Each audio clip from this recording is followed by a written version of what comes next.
Yo, what is up, Henry? You want to hop in, Henry?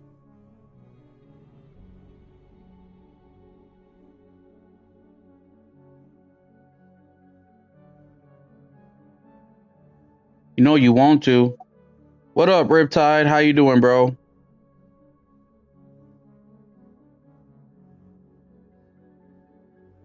Yeah, buddy. I'm just sending some messages real quick. Damn, Lyoko. Fuck, bro. Why you switching your name up? What's going on?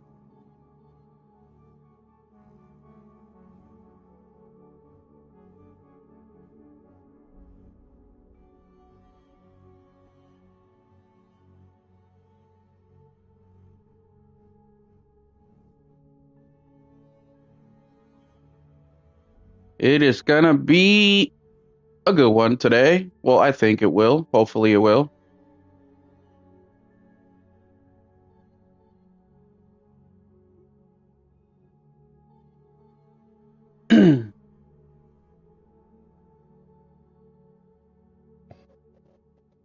What up, Henry? What's up, my boy? I forced your hand, man. Yeah, bro. I feel like I could. I didn't go. What's the shit called? Wait, I didn't go show offline.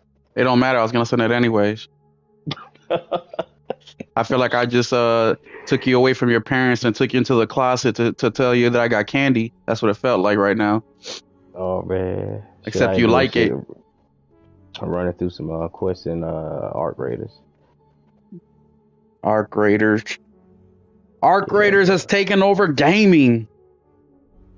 Yeah, man, it's pretty shit. I've been playing.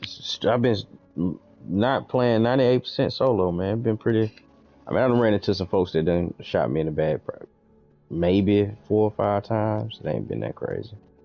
Yeah, that's I don't know if we were talking about that here, but we were saying how Arc Raiders is a game where they should have just made that bitch PvE. I mean, it's become a PvE game basically, so but I guess Yeah, the suspense of not knowing if somebody's gonna betray yeah. That's you, that's that's it's what I was another just thing. about to What bring up, up. Like the Dizzy? the tension of not knowing, kind of it add to it. Mm-hmm. Yeah, yeah. Like, is this dude cool? Nah.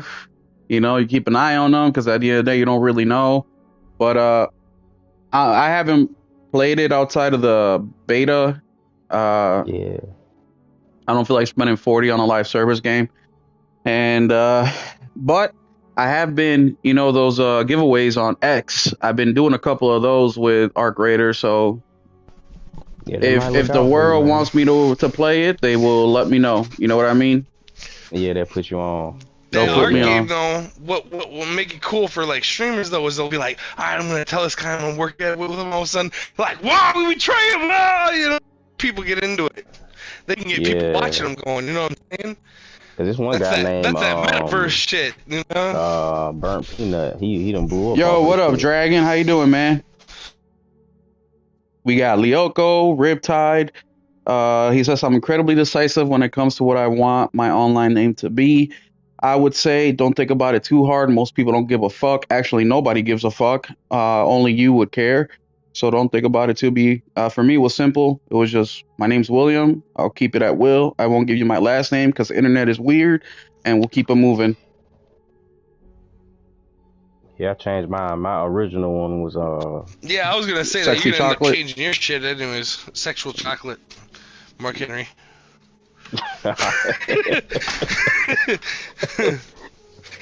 Oh man, it was Henry the Wizard though at first. Okay, Like you that. see, you be on that high fantasy sci-fi shit.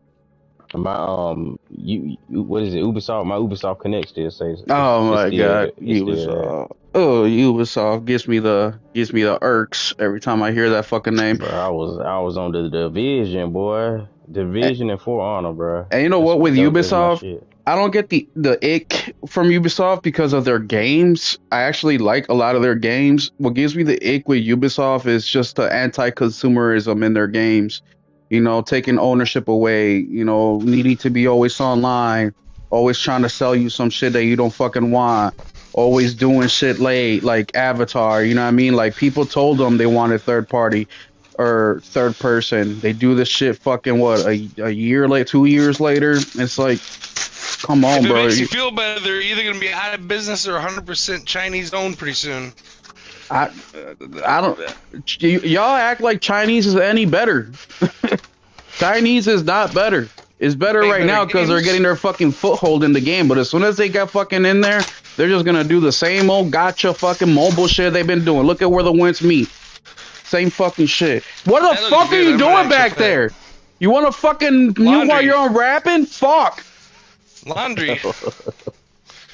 Gentlemen, we have some great topics for you guys today. Nelson didn't do Right his on, job in brother. getting a fucking guest, so I had to jump in last minute and get Henry up in here. So huge shout out You to said it was Henry. Lord Metroid again, so I was like, okay. I've never fucking said that, but anyways, Oh, whatever. we got some interesting topics. It was kind of hard to find some news for this week, but you guys know us. We don't give a fuck because we talk about gaming any fucking ways. So every week we Mhm. always got something to talk about. So, but I did pull up some things that I think are going to be interesting for us to talk about today, and I'm so glad I got Henry up in here because I know Henry's been gaming like a motherfucker. I've been gaming like a motherfucker too. I don't know if Nelson has. Nelson hasn't been too active I've been playing online. about I've been playing all day, all week, or all week, but only for an hour or two every night. I'm usually gone during the day. Yeah, I've been seeing that Double Dragon content going up. Yeah. We Double finished that Dragon too. 1, 2, 3, 4, 5, 6, 7, 8, 9. So let's all good. let me introduce my guest real quick. He deserves the intro, and I need you guys to go follow him on YouTube. But welcome to the State of Gaming podcast. Today, on this beautiful Sunday evening, which is bittersweet for me because I start work again after being off for 2 fucking weeks. But not to fret, because I only got to work about 2 more weeks before I have another 2 weeks off. So it'll go by smooth. But I'm still excited to be here with you guys tonight, man. This beautiful Sunday evening. I got Ball X Pit up right now. I'm excited to get back into the game. I've been treating this as my podcasting game because it's so easy to play and I don't have to focus too much on it. So today's going to be a chill night. So our very late minute, literally to the second guest, and I'm so glad he came through, is Mr. Henry Heck. Henry, how are you doing? Please plug your YouTube channel right away. The people really need to hear about this. We get about 120 to 200 views on these videos after the fact, so people really need to find great content, and yours is one of them. So let them know where I they can find appreciate you it, on man. YouTube, and also let them know what you've been playing on. Well, firstly and foremost, I'm gonna be honest with you. I don't even know my goddamn YouTube name, bro. I got the look. It's just Henry Heck. That's what Yeah, it is. it's just Henry Heck. Yeah. Catch me on that joint, man. I done dropped the volume down to like one a week, but you know I try to make sure it's some solid stuff, some solid content to chew on. But And in the meantime, I've been I'm gonna playing, link your YouTube video in the chat right now, and I'm gonna link it for a little bit. So y'all go over there and subscribe to Henry's channel real quick. Oh yeah, appreciate it, man. I appreciate it. So I But, pinned it. So go check it out. I've been playing Assassin's Creed Shadows. I got about 10 hours in that. I kicked that off last week. I've been playing Possessors again. I was getting my shit pushed in yesterday, so I booted up for Changing Tides, and that game is cool as fuck. I love that game. I played that a good bit last night. Have you played the second one? Or hey, that is the second one. Yeah, I didn't beat it. Because this is the same people that made Hurtling, ain't it? Yep, same people. I think Yeah. Hurling is their third game. I think Far was the first one. Changing Tides is the second one, and then Hurtling is the third one. Yeah, so I'm gonna definitely run through that this developer catalog. I like their art style a lot. And in between all that, I've been playing some Arc Raiders, man. Arc Raiders. Solo. Everyone's playing Arc Raiders, man. Not everyone. Chill ass game, dog. Yeah, we're trying to get Will hooked up on one Fuck of them that weak giveaways, ass so he game. jump in with me, man. I will say though, like after you do so many quests for the different vendors, you'll get like a story cutscene, and I just had one a little bit ago You with don't need no damn stories. You just need that good old gas. but I'm saying it's cool though, because you get to learn about, you know, the characters, and also a little bit about, you know, the history of what happened. Um, because it kind of show you a little bit of the relationship between two of the vendors and why they act the way they act toward each other, and about one of the historic events inside the game, and it show you, and like it's voice acted. It's, man, it's legit. So its story here is just, you got to do a lot to get to the story, because I had to do like maybe 10 quests for this individual, and I don't even know if it's gonna be like after every 10 quests for each one of them you'll get a cutscene. Cause it's like the third like storage type cutscene I done got so far. You know, the way that I see gamers who don't give a fuck about stories in their game, I see them as Neanderthals. I see them Damn, as bro. primitive. I see them as, you know, retards. I see them as like you just eat fucking unseasoned ass chicken all the fucking time, and then even worse, you go around telling the world how great it is. I'm not talking about you, Henry, because Wow. obviously you play lots of Wow. different games.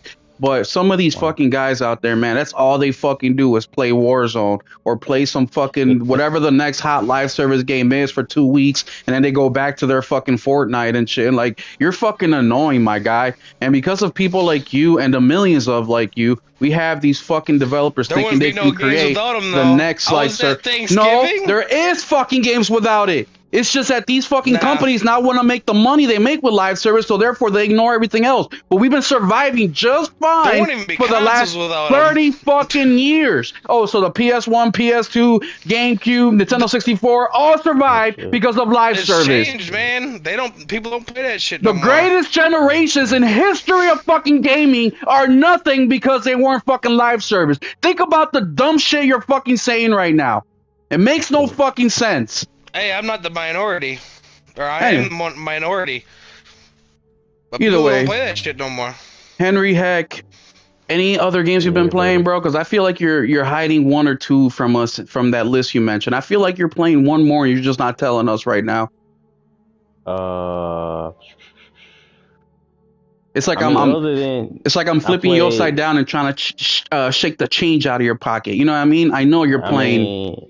we all, me, you, me and you, and Voyager 88 played some Fortnite. You know what I mean? We jumped sure into did. Fortnite, We did. and What was I doing the whole time? enjoying yourself. That's what you was Yeah, doing, all enjoying. right. Go check that live out, man. Look, I put the team on my back. No, I didn't. I mean, there was like one match where I did Nah, okay. you do hella good, bro. But Shit. you know, honestly, Fortnite just reminded me of Warzone, reminded me of Red Sec, reminded me of just every fucking bullshit game that you guys fucking play out there. That's all it did. It just reminded me of that shit. Nothing unique about it except for the art style. Everything's the fucking same. Everything's the same gimmick. Everything is just, it's fucking disgusting. Anyways, I'm sorry to cut you off, Henry, but yeah, we did play some It of was that this funny. week. My dad was watching everyone play Fortnite at Thanksgiving. He goes, "What the fuck is the point of this game?" Exactly. Your fucking dad is smart. Even a fucking old timer gets it. And then we have But our that's what Mr. everyone was playing. They're like, I'm like, Okay. wait a minute, like my cousins and shit. I'm like, my girl cousin. Keep in mind, I lived with the motherfucker for a year. I was like, you play Fortnite? And she's like, everybody play Fortnite. And I'm like, do you even have a console? She's like, no, but when I do, I play Fortnite. See? I'm like, whatever. And then next we have our co-host who acts like he's not a co-host and just fucking pops in last minute. Mr. Nelson Gaming Culture. Nelson, let the people know what you've been gaming for that 1 or 2 hours a day. I finished Double Dragon Revive with my son, and then we started playing Neon Inferno. We only got one Neon mission into that, though. Inferno. What's that? I haven't heard of that. What's that? It's the what do you want to call it? Retro-inspired shooter. Oh, I know what you're yeah, talking yeah, about. I know yeah, what yeah. you're talking about. That How shit is that? It's pretty cool so far. I haven't got that far yet. Apparently, you can upgrade and get like fire flame shots and guiding rocket shots and all that stuff like that. But we ain't got that far yet. We only beat the first boss because it was already like midnight or whatever, and I had to get up for work this morning to do double time. So Nice. 6 a.m. is early for me. I'm not used to that shit. Any other games? The usual, and then Ghost. Nice. Oh, you see, GT7 getting that update, big dog. GT7? Oh yeah. Oh, yeah, I've yeah. got 600, almost 650 hours in GT, and then I've got Yeah, Tornado was telling me about 71 it in the Ghost. last night, actually, when we were on the Discord chat talking about it. Yeah, he's excited for it. It's a big update. I don't think it'll be enough to get me It is back in new there. tracks, new cars, new. Yeah. Well, there's a lot of people that play regularly that have thousands of hours, and there's nothing to play for no more. So it's nice to get the new cars and the new tracks and the new. Fuck, the update is worth it just for the people who play this game, and that's it. You know what I mean? Yeah. There's a whole bunch of people. I used to just jump There's on enough in the morning content to go out there and pick that bitch up for $30 as it is, just for the new content. I mean, look, the GT7 live service formula that they got going on is, to me, is perfect. That Helldivers is perfect, and I'm not saying it because it's PlayStation adjacent stuff. I really don't give a fuck about the consoles. You can pick what but you want. They are great fucking live service, and my question to PlayStation is, why the fuck aren't you mimicking that for other games, you fuck? Either way. Yeah, Helldivers, there's still stuff I haven't bought yet, and I've got almost 400 hours in the game. Yeah, I quit on But I got Helldivers. 200 hours is enough. I'm playing Helldivers right now. The greatest live service games we got recently, fucking Space Marine 2. I'm gonna jump on that bitch this week. That's a fact. They got a new update. That's a fact. But that's more than a live service game. That's a complete game. You know what I mean? That's what we hear, or I hear in the podcast, call a complete game. You got your single player campaign, you got your co-op campaign, you got your PvE aspect, you got your PvP aspect to it. It's a complete fucking game. There's a little bit of everything for everybody. And guess what? If you really want to gain more fucking traction on whichever side, if you want to gain more traction on campaign, you want to gain more traction on the PvP or PvE, doing a game like this is the perfect way. I've been saying this forever, especially with Concord and other live service games. These fucking live service developers want the next big hit, the next Fortnite. Well, how the fuck are you going to do that? Well, one, you got to figure out where you're going to get your customer base from. And the most logical sense of getting your customer base from is pulling them away from other live service games, which means that you have to make a live service game that is better than the current live service game that your customer base is playing. Now, how are you going to do that and pull them away from all the money they've invested, all the time they've invested, all the social cultural shit that they have fucking invested, all the memes, all the fucking videos? How are you going to pull them away from that? And that's their fucking struggle. People will go in there, check it out for a week or two or a month, and then they'll go right back to playing their fucking live service of preference. And then 6 months later, a year later, they shut the fuck down, right? How about you make a fire-ass fucking campaign where a campaign player like me is like, oh shit, I love this campaign, I want to play more. What do they have? Live service? Okay, I'll check it out because I do love the campaign. I love the characters. I love this. Hopefully I can get more out of it. That's how you can get some people that don't play live service all the fucking time into your live service shit. Same thing with Concord. I gave up on Concord immediately, not because of the art style, not because of the play style, not because of none of that shit, simply because it was a live service game. Now, I did play it. I think I played 2 matches and I did really well and I enjoyed the gameplay, but I knew that the gameplay is it's in vain. Right? I win a couple matches and I get nothing out of it but XP. There's no story content, no fucking nothing. Now, they had a plan for some story content, but what the fuck I look like here grinding every fucking day to get the 1 month or the one video clip for 5 minutes of some story content, if that. So that's just another way that I think they can do live service better. It's time to evolve the shit. Stop fucking using the formula Fortnite created back in the mid 2010s and get pissed off when you got to fire your whole team because your shit failed. Like, that's a you problem, my guy. Anyways, going back to what I've been playing this week. So I set up a little challenge for myself since I was on PTO. And to give you an example, Sunday night, Monday, Tuesday, and then half of Wednesday, I did not have my kid. So not only did I have all this time off, I also didn't have any responsibilities except, feed myself, bathe myself, and play games. So I set up a challenge if I can beat 5 games within the week. Well, I failed. Not because I couldn't have done it, because I could have, but because I play what I feel. I don't stick to a game just because I started it and I need to finish it. Nope. If I don't feel like playing it, I stop playing it. Simple as that. And that happened with Little Nightmares 3. I was on the roll. I had just beaten Still Wakes the Deep. Then I beat Lake. Then I beat The Order 1886. And then I beat A Siren's Tale, which is the DLC for Still Wakes the Deep. Little Nightmares 3, I got done with half of that game, which is about another 2 or 3 hours. I would have completed the game. So that would have put me at 4. You All know, I had Little to do, Nightmares 3 is made by another team too, right? yes, the people that made Little Nightmares is making Inferior Reanimal. team. Come on, bro. So I quit playing it. I don't want to say it sucks. It just doesn't have that same vibe as the first two. It's still a decent game. It just doesn't have that same feeling that you got with the first two Little Nightmares. But either way, I checked out the Reanimal demo. If you haven't, go check it out because that definitely has the feeling of the first two Little Nightmares. And you can just tell that these guys embedded their DNA into their game making, and that is fucking fire.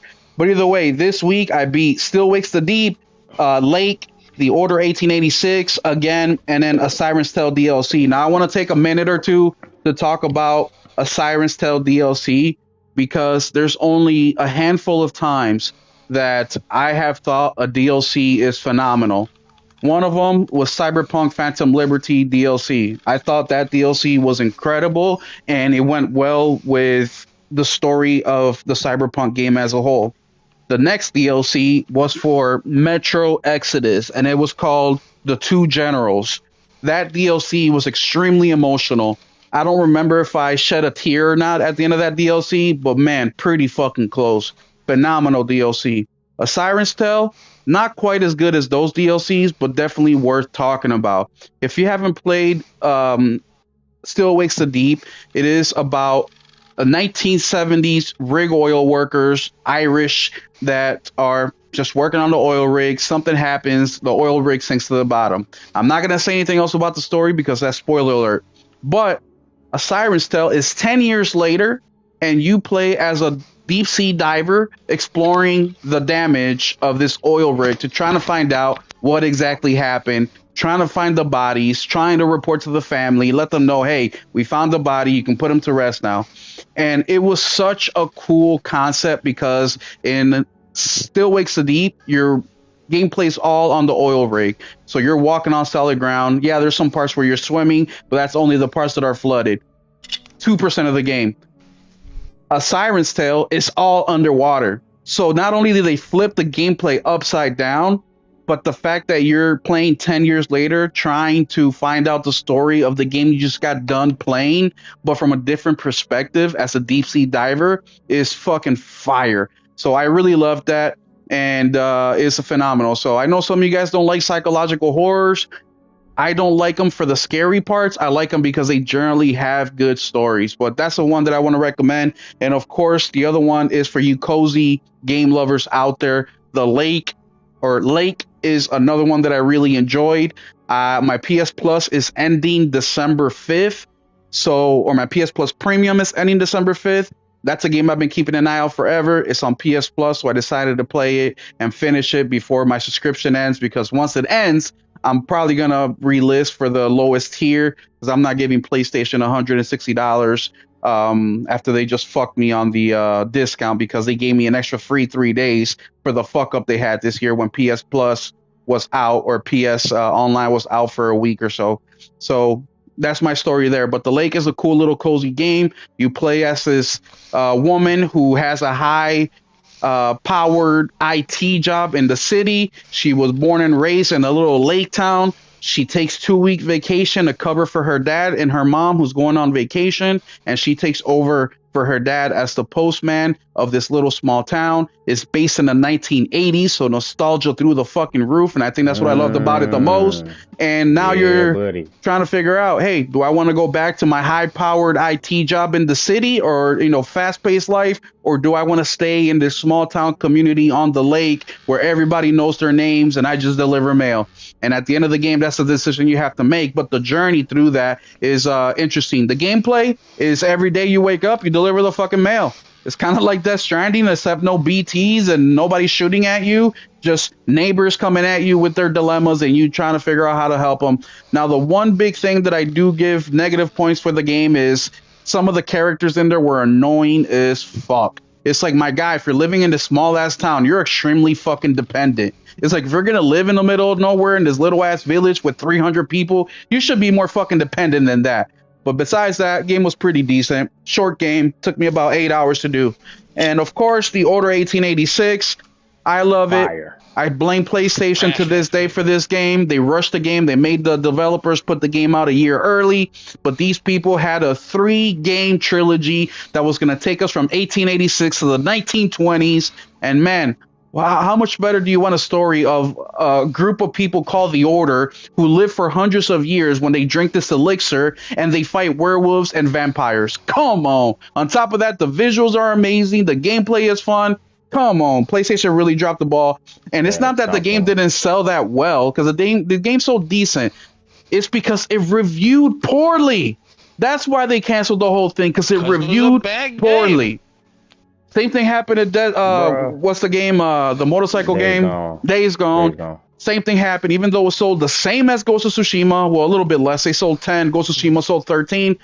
They put the shit on pause because of the reviews from these non-gaming motherfuckers who can't even get past the tutorial on Cuphead. That's who the fuck PlayStation's listening to. Get the fuck out of here. And y'all fucking ponies out here sucking his dick talking about the best fucking console generation ever. Get the fuck out of here with that shit. Anyways, you guys know I get excited sometimes, but that was my week in gaming.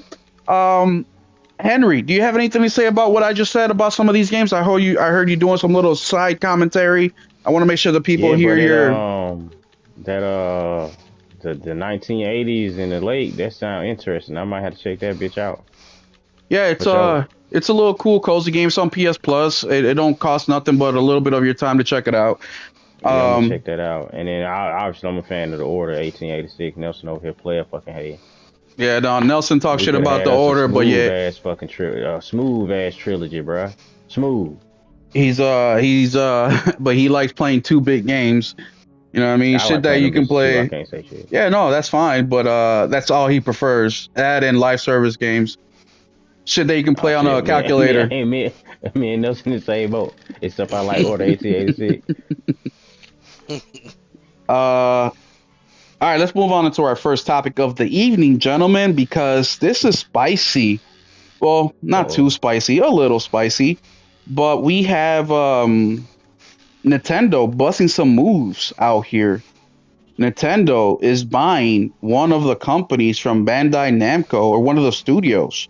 And it says here, this is a Game Rant article. It says here, Nintendo has entered an agreement with Bandai Namco to buy out all of its shares in its Bandai Namco Singapore development studio, bringing it under Nintendo's fold by spring 2026. Nintendo and Bandai Namco have shown a long-standing cooperative history with each other, and this business deal should open up new possibilities for the future of the Switch 2.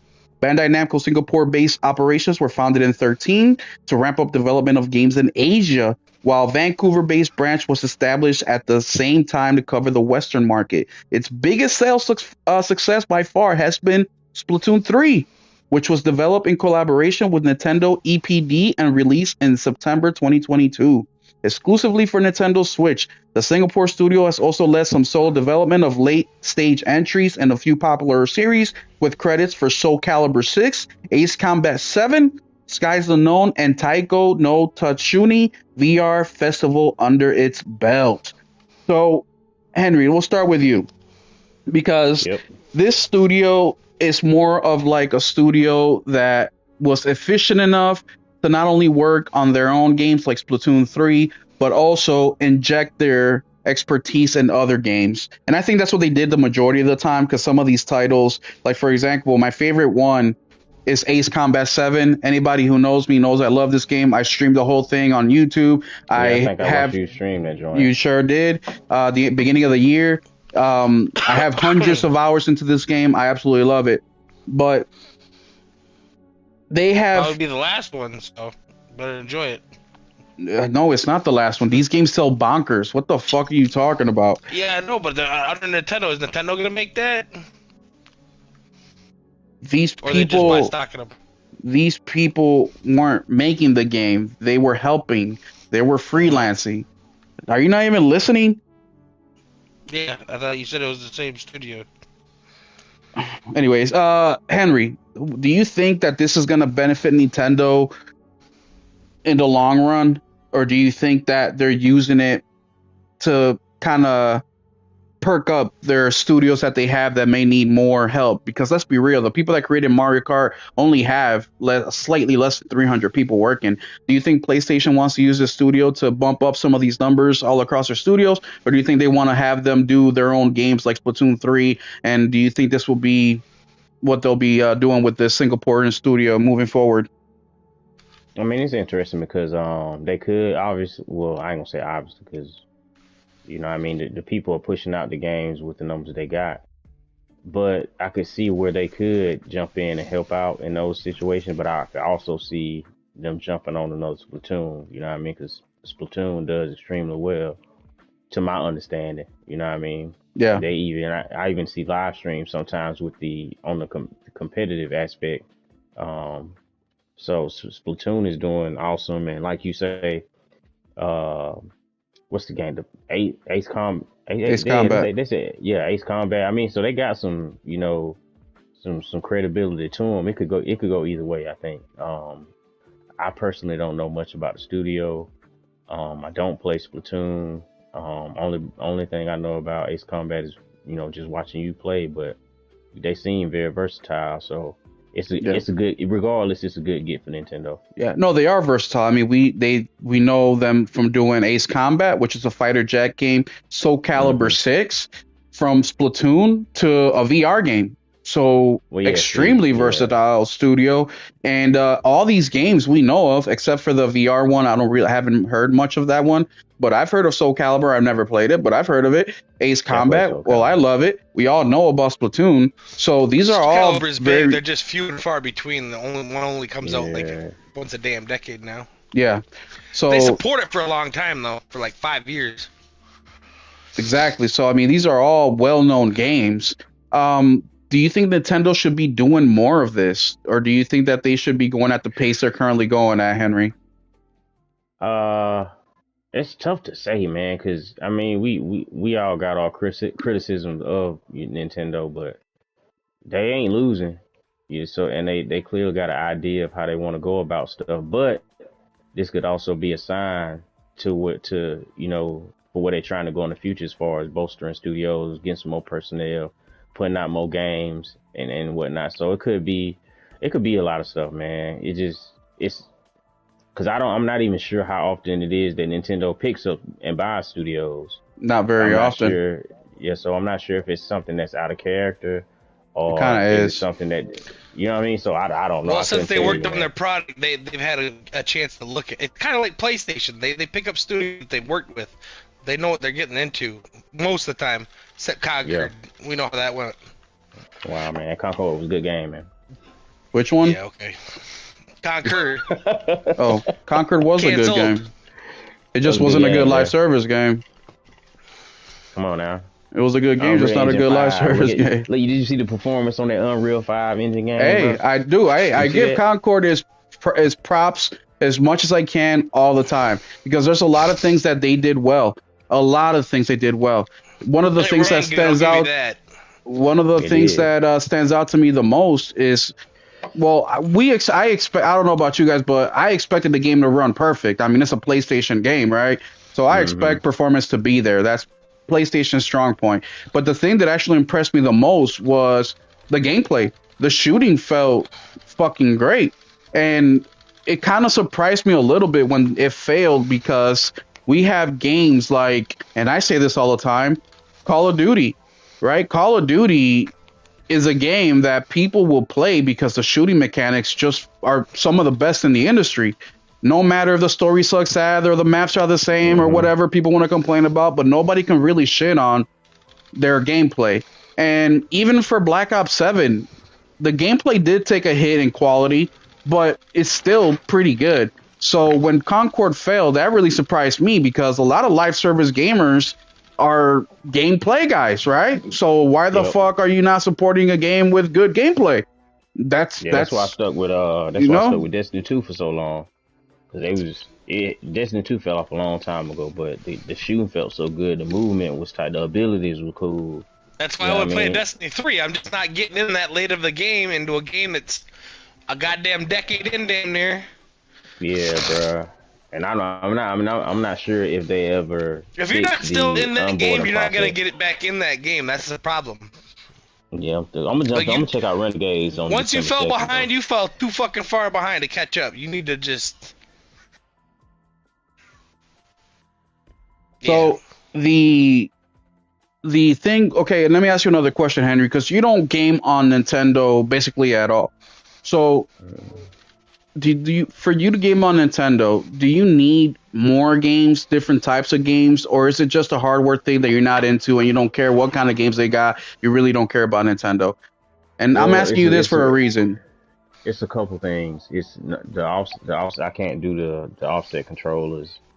I mean the offset analogs and the Joy Cons. I got small hands, but it's like playing like for hours. It makes my thumbs and stuff cramp up just by the design of the machine. Also, I'm not giving these bastards no $80 for no fucking game, bro. It's not happening. I'm not giving Okay, them that's $70 true, for no but fucking game. you weren't giving Um, them any money when they were at 16 either.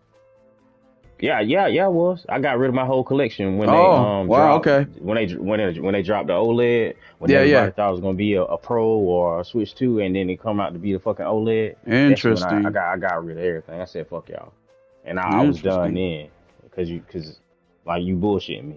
Yeah, yeah. Um, but you know I'm not opposed. I don't hate Nintendo. You know what I'm saying? It's just that right here, right now, I said, I don't believe they make games worth charging what they charging for them. In Oh, my that's a opinion, fact. No, that is a they fact. That's should not an just opinion. That's a fucking fact. they should just now be hitting $60. In my opinion, but Yeah. yeah, I ain't got no ill will for them. But those are the main things I took issue with regarding Nintendo. But hey, they don't need my money. They doing just fine without me. Yeah, no, that's a fact. See, what I'm hoping from Nintendo, look, I've been playing Breath of the Wild for the last 3 days. I have probably maybe about 14 hours into it.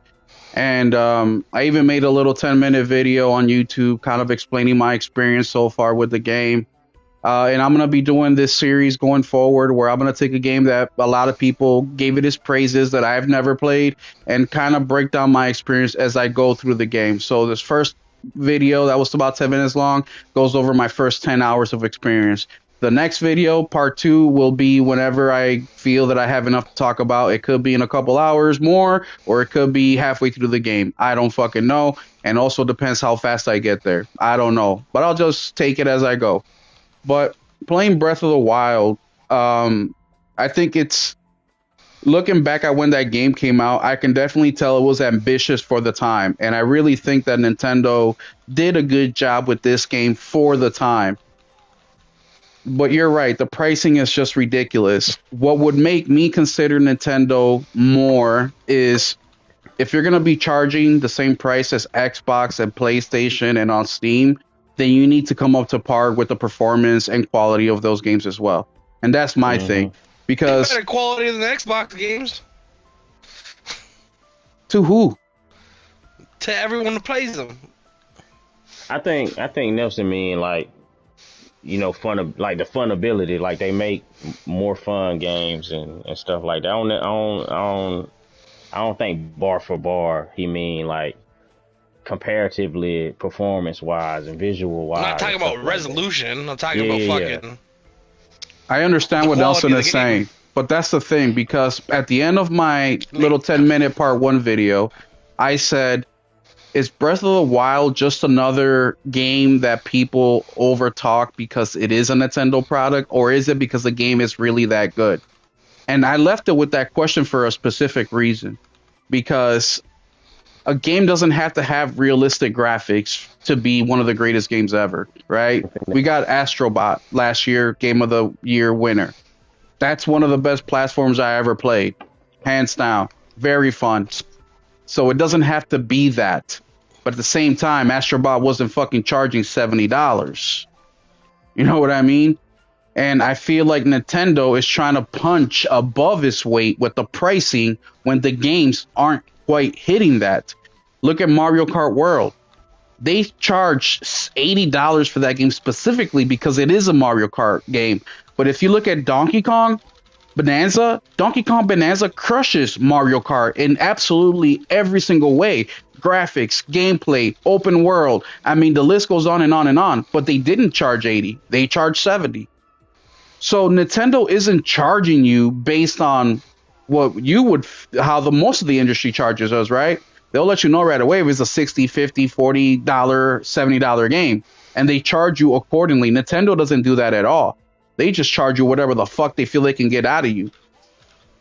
So with this studio being purchased, what I hope Nintendo does with it, which if they do, it will bring me closer to Nintendo, is make more games at a reasonable price that are high quality. That's it.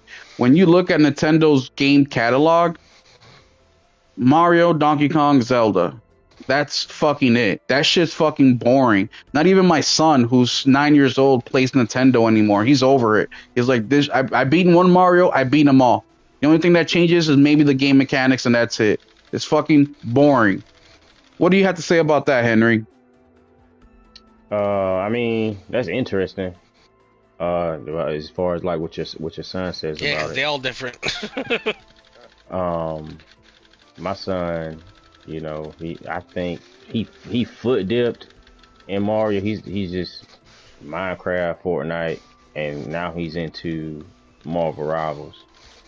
But I don't see him trying to drop the price on nothing, bro. I don't see him making it. Oh no, this new team no. Hell no! When you're selling 20 million copies, you ain't gonna do shit. They're not doing that on every game. I just think, yeah, I don't know, bro. Because like I said, it's out of character for them. I mean, y'all say so. It's something I'm gonna just have to stay tuned to. I can't really speak to anything really as far as this is concerned. You know what Nintendo gamers remind me of? They remind me of Disney adults. That's what they remind me of. Just these weird ass motherfuckers. I know. Weird and a bit. That's what. What's up, Panda? That's what Nintendo gamers remind me. Just some weird ass motherfuckers who has some childhood drama that they can't get over, and they need to relive that shit every single time they game to make them feel better about their failures. Like that's what I feel like when I hear an adult who treats Nintendo as their primary gaming console.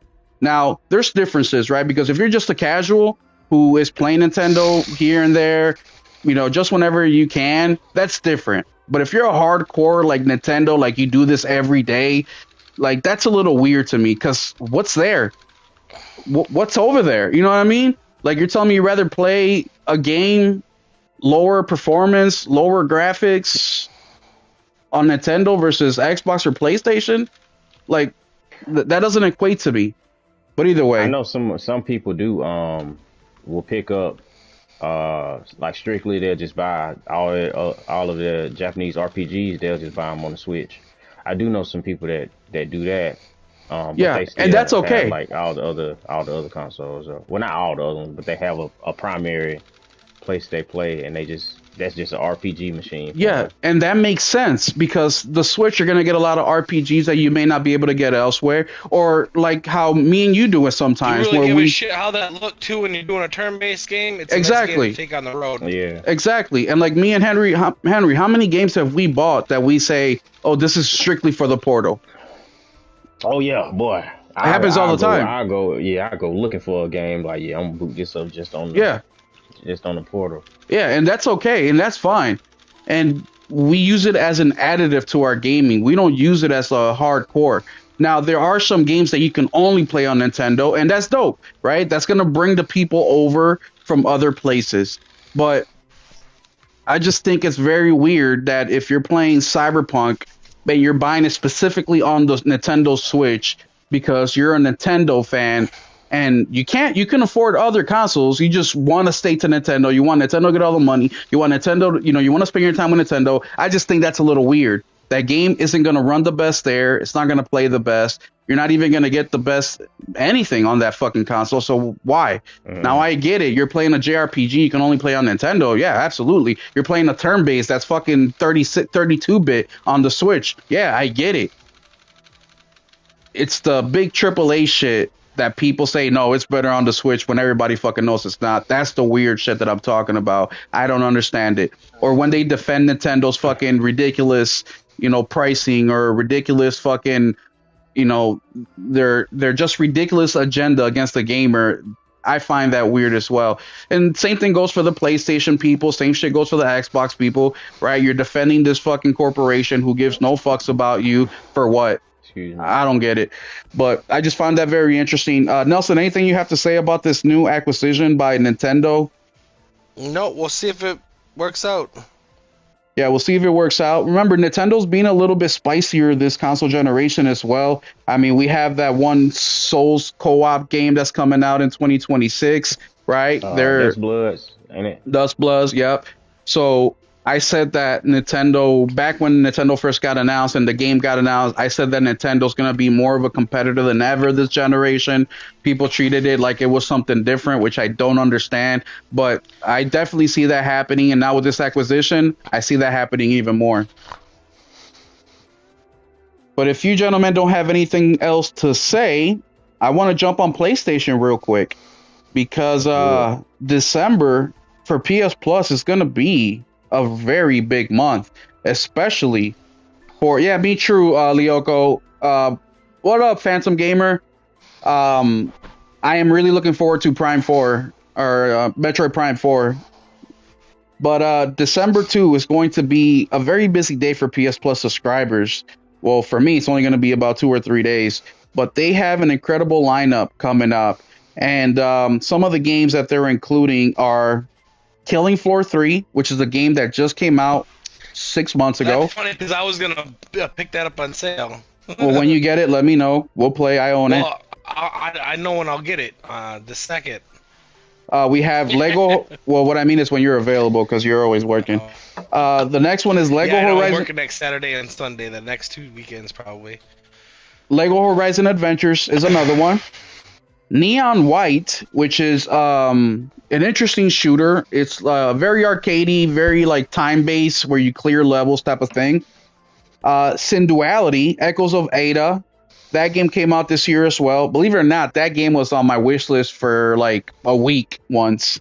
And then the Outlast Trials, which I just purchased myself not that long ago. So pretty solid.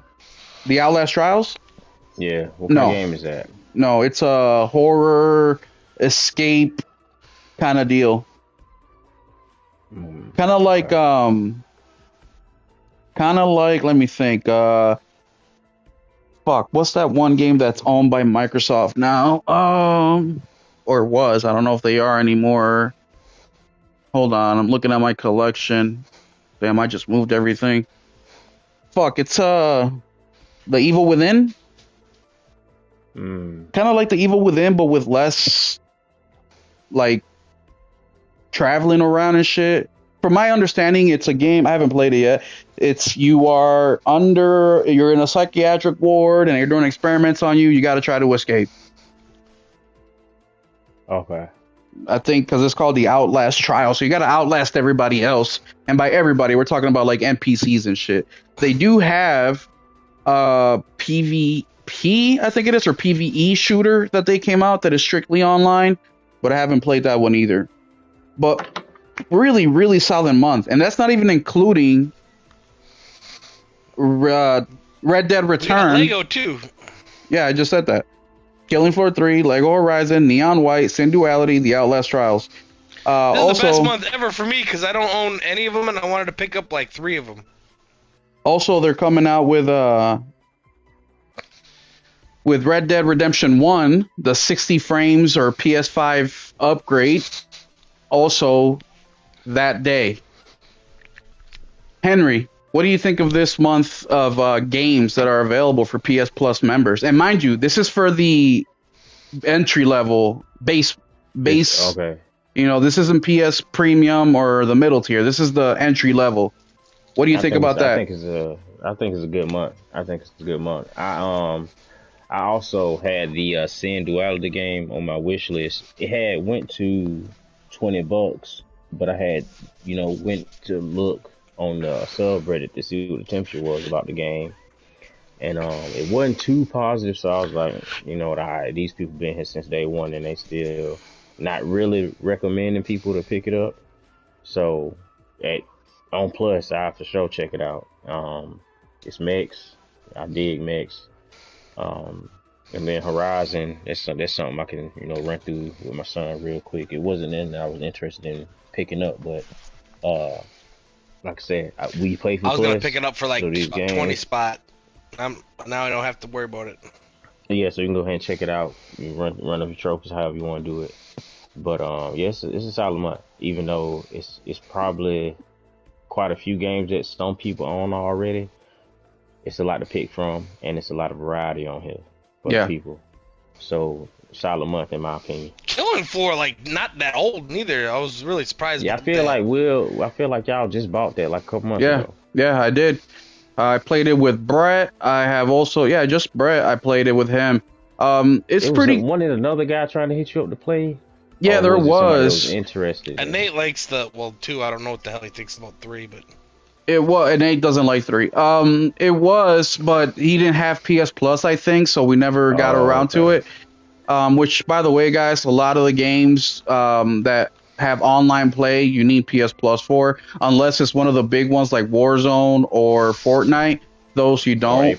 Or Apex, stuff like that. You don't need PS Plus subscription to play them. But Nelson, what do you think of this month of PS Plus games? Because that's a big month.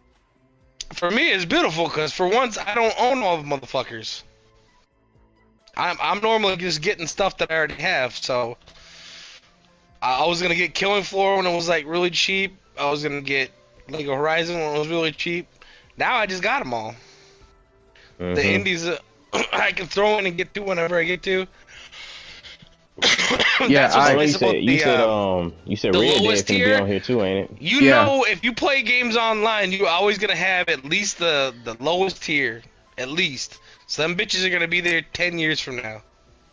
Yeah, Red Dead also. I think Red Dead comes out the 5th though, not the 2nd. So I think that comes out a couple of days after. That's gonna be a super good get because I've never played Red Dead. Yeah, I own it, so this is my confusion. I looked it up. I did some research. Oh, yeah, Red Dead 2? What's up, RPG? There is no upgrade. Red Dead 1, is the that upgrade. Upgrade though? Oh, that's so. Is that an extra? Well, I sent all the topics earlier, bro. I know. I took a nap. Yeah. Okay. Well, I wouldn't get home till 6. Okay, you're not doing this shit for free neither. Okay. Yeah, I am. Oh, you are? Okay. You're doing it for free. But the Red Dead, so I'm confused because I own the PS4 copy, which is all they release, but they're saying that in order to get the upgrades, you got to buy it all over again. It's not free upgrade or it's not a upgrade path from my understanding. But once again, the internet has been wrong many a times before. So I don't know if that's going to be be the case with Red Dead. That doesn't make sense because they had to delay GTA 6 and they need money back. They need that money, honey. So the only game that I don't own is the Ada game, and I don't really care about that one. It's a live service game, so I don't give a fuck about it. So to me, this month is it's nothing. It does nothing for me, but it is a good month for everybody else. Killing Floor is decent. I've played it. Lego Horizon was disappointing.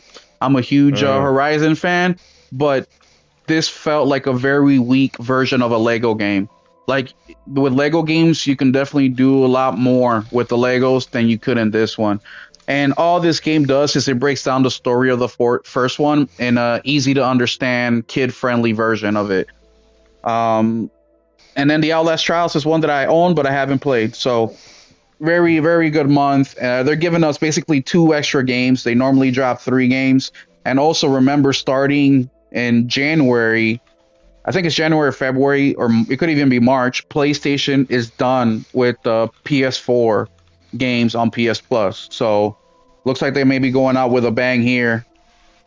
Moving on to the next topic, unless you guys don't have anything else to talk about here. I will add though. Hopefully they maintain this level of quality. Well, I wouldn't say quality, but I just say I think there's always good games. The problem for me is they're older stuff that I already picked up on sale. There's some stuff that's not that old that I ain't gone picked up yet. You know what I mean? yeah. Well, I But think that they're one doing. of the complaints is, oh, you go ahead. It's just because it's December, so they're kind of saying here, Happy Merry Christmas type of deal. I think that's why we're getting a couple extra games because PlayStation ain't. They're not Santa Claus. They never have. They never will be. They want your fucking money. They're just trying to justify the subscription service. Go ahead, Henry. Sorry. But that was one of the complaints, and so they'll have a good month, and then the next month be weak, then the next month be weak, then the next month That's be weak. subjective though. Most people play a sports game, but then people bitch that there's a sports game. Like, yeah, I don't play sports games, but I'm just saying what the streets be saying, bro. I'm Yeah. just letting the people. But no, know, you know it's- what I mean? well, It's that's not the thing, that's the fun of the subjective. game, and people, yeah, it is. It's not subjective. I Everybody don't knows give a fuck if NBA 2K is in there, but 20 million people a year play that. You know what I'm saying? a good game is I a don't give a good fuck about game. it. You know what I mean? And the question is, do you own it or not? That's the subjective part, right? Are you getting a game that you haven't played before, or are you? That's really the question. But I mean, are you paying your $8 or $10 a month now, or $8 a month? Are you paying your $8 or $10 a month to get the free games, or are you playing it because PlayStation is forcing you in order to play online? What are you paying the money for? You know what I mean? Are they just giving you the icing on the cake by including these games, or is this something that you expect with your subscription service? And that's going to be an interesting question for you guys to chat. Why do you pay for PS Plus at the base level at least? Let me know in the chat because that'd be super interesting. For me, 'Cause it's you because gotta. it's online because you have to. What is it for you, Henry? Well, at first it was for the online, but then over time, especially throughout this generation, I started getting more and more interested in like indies and whatnot, and Mhm. then The discounts add up too, though. the discounts. The So I was discounts, like, yes. yeah. Most years, I get my stuff back just through the extra discounts of how much shit I buy. Yeah, and then now it's cloud streaming is Well, you can only get that on benefit. premium. Yeah, that's what I'm saying. Like now, because before it wasn't even split up like that. Yeah. So just speaking of the base subscription, forget the premium and the middle tier for a second. We'll get into those in a bit because I have some stuff to say about that too. But just the base, like for me, it used to be actually it wasn't even for the online because I never played online. It was for the games. That was the reason. Mm. But I own so many games now and I play so many games that PlayStation will never ever give me the games that I don't have, that I want. So it has gone above that. Now it's more about the online because I do the podcast. I have you guys that I play with, and I use the online way more. But for RPG says it's strictly for the internet. Dizzy says he does the base tier. He owns a lot of the stuff in the extra and premium isn't worth it. I'll buy any classics he likes. So that's his thing. If he had a portal, he'd do premium, take advantage of it. Yes. So we have a couple differing opinions. Hey, if you have PlayStation Plus for a long time though, you got a Game Pass size library that fucking will be there as long as you gotta have internet online. You know what I'm saying? Yeah, that's a I think fact. there's like 500 fucking games in my PlayStation Plus library alone. Oh, I started collecting games in 2018 or 19, not all the way from the beginning, which I regret. But I have close to like 300 of games on PS Plus that I own because of that. So yeah, and I make videos about this all the time. Even if it's a game you're not interested in, claim it because you never know where There's your gaming all kinds of taste. shit I've gone back and played I got on PlayStation Plus like 6 years previously. You never know what your gaming tastes are going to be like in 6 months, a year, 3 years from now. You just never know. Henry can tell you about that. I can tell you about that. Go ahead. Tell him, Henry. Tell him how you used to be as a gamer versus how you are now. Yeah, bro. Because if I wasn't able to shoot nothing to blow nothing up, I wasn't playing it. I was only playing like Destiny and the Division and Blacklight Retribution and like I was just strictly playing online shooters. That was it. That's it. And then, you know, this generation, well, late PS4 generation, this generation, I started branching out and playing like a lot of older stuff. Not older, but other stuff, I mean. Kind of stuff that you So, missed that were hits. yeah. Yeah, same thing with me, bro. I played nothing but MLB The Show and the Call of Duty campaign here and there, but that's about it, man. Maybe Madden. That's it. It wasn't until 2017, 18 where I started expanding, and now look at where I'm at. Look at my collection where it's at. So you never fucking know. What about you, Nelson? Have you always been the gamer that you are now, playing a little bit of everything, or did you stick to your own shit? I barely played any indies before. Now I play a few. Okay, so Nelson But I've hasn't always made it. been fairly diverse. Okay. So you always played a little bit of everything that looked good to you, just not indie as much. Yeah. So That's yeah, more to do to time than anything, though. I mean, if I had unlimited time, if I could just sit at home and fucking play video games and had it made and shit, it'd be a whole nother story. we all wish Okay, we had bro. time. We all wish we had unlimited time to play more games, man. That's why this week on PTO or the last 2 weeks, I was like, damn, I have all Yeah, this I was like, time. I got 4 days off this weekend. I'm gonna play. I was like, I wasn't home at all. I was at 3 Thanksgivings. Fuck, you know what I'm saying? I don't know. I treat. Let me I ask you played that. every night when I got home, but it was 9, 10, 11 o'clock by the time I got home every day. God damn. Let me ask you guys a personal remember I'm not question. one of those people who are like, hey, well, people always talk shit about the first people to walk out the door, so I always try not to be that guy, but sometimes I want to be that guy. Oh, I'm that fucking guy. I'm that Bro. guy. My time is the Especially on most those, important. like, mandatory overtime days, or man, I'm out. Yeah, I'm out that bitch. Bro. Anything I with done already family. been Oh yeah. Well, that's the thing is we don't have anything guaranteed after the beginning of this year, so I'm working this coming weekend and the next weekend because the weekend before Christmas I'm not working and nothing's guaranteed after the first, so I'm trying to get that Christmas money in because I don't know what I after the got first I bring. got You know what I'm saying? I It got could be you. fucking April by the time I can work overtime again, so I gotta get it while I can get it. Yeah, no, I treat my time as the most valuable thing that I have above anything, above money, above like just anything. We only have X amount of time on this earth, some of us a little bit more, some of us a little bit less, but my family understands this. So for Thanksgiving, for example, they know that if we're here to fucking not do anything quality wise, I'm out. If you're here to be on your fucking phone, I'm out. I do not give a fuck. And I think that's the reason of why they dislike me as much as they do. I mean, fuck, for my 36th birthday, they had to throw me a surprise party because they know I think birthdays are a waste of fucking time. And they tricked me with food and we celebrated. But even the pace of the birthday party, like we were there for an hour and a half. That was it. Oh, I fuck with that. I fuck Because with they that. fucking knew. They fucking knew. It's like, even when was it at my cousin's son's birthday party? I'm like, or I'm sorry, my niece's birthday party. I'm like, a couple weeks ago, I think I told you got that place that smelled like feet. I was like, yo, we cutting the cake?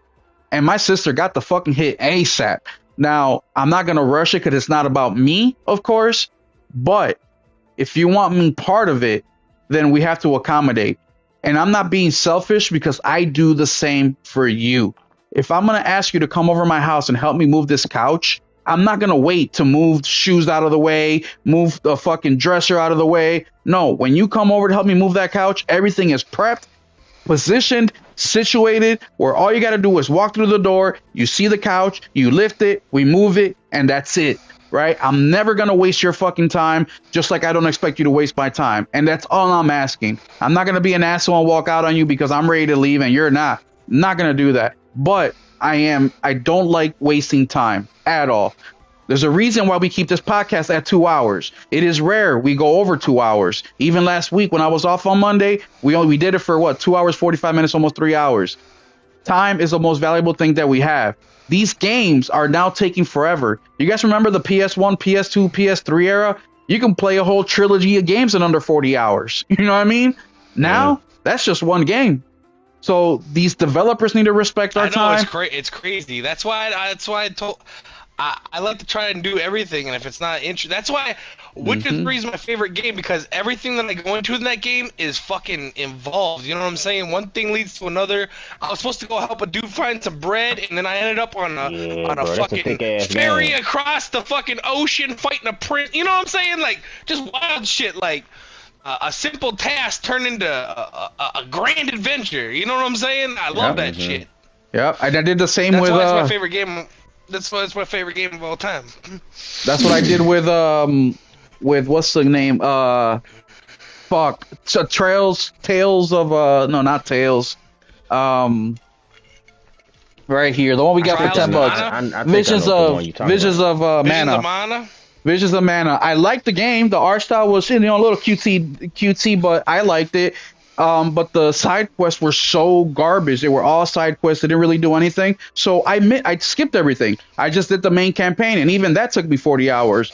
But I'm the type of gamer who, like, fuck, the Order 1886 took me 7 hours to do. That's why I Why? got such a problem with fucking Ubisoft, man, because yeah, sure, you can say it's fucking, what do you want to call it? It's a you. It's side stuff, you don't have to do it, Yes. but it's like, if you want to get the armor and shit like that, you either got to go to the goddamn bank and draw out some money, or you need to go find them goddamn gold nuggets all over the map. You know what I'm saying? Like, they do that on purpose. It's like, we're going to drain your time or you're going to pay us. That's So- why they make more money off of fucking microtransactions than they do selling the motherfucking game. They said that, not me. So on last week on the podcast, or this week, I didn't bring up that I beat Halo Reach. Not this week that just passed by, but the week before. That's why I didn't bring it up today. But Halo Reach took me 12 hours to beat. People who hear that are gonna be like, "What the fuck? 12 hours? That's like Yeah, an but you 8-9 hour go game." through and play the game. There's no bullshit. There's no padding. There's no Exactly. you know what I'm saying? But even with a game like that, I beat it in legendary mode, which is the hard difficulty, and it took me 12 hours because even though I've played the game 4 times or 3 times, this is my 4th. I still took my time, still looking for shit, still exploring, even though the game is as linear as you can fucking get.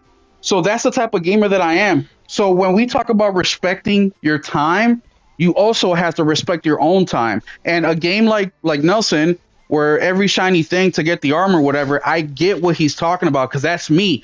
I have played Valhalla twice, and twice I stuck in 100 hours into it. I have over almost 300 hours into that game. I love Valhalla, but the third time I tried playing it, I have I just 117 hours in that game and I've accomplished nothing. yeah. See, you have to be a little bit more disciplined and just skip some other Nah, shit. I'm just not gonna fucking play this shit. So you're gonna miss out on a decent I don't give story a fuck. It's because not you good. can't control yourself. That's not a good. you issue. You cannot say the game is not good because you can't control not yourself. good. It's that simple. Anyways, let me catch up with the chat real quick because That's I a feel like we bad got some game. good shit. Always making plans for the next day with a work crew. 300 hours in one run. Yeah, it's a lot of time. You have to be more disciplined. You were in the military, Nelson. You should know about that.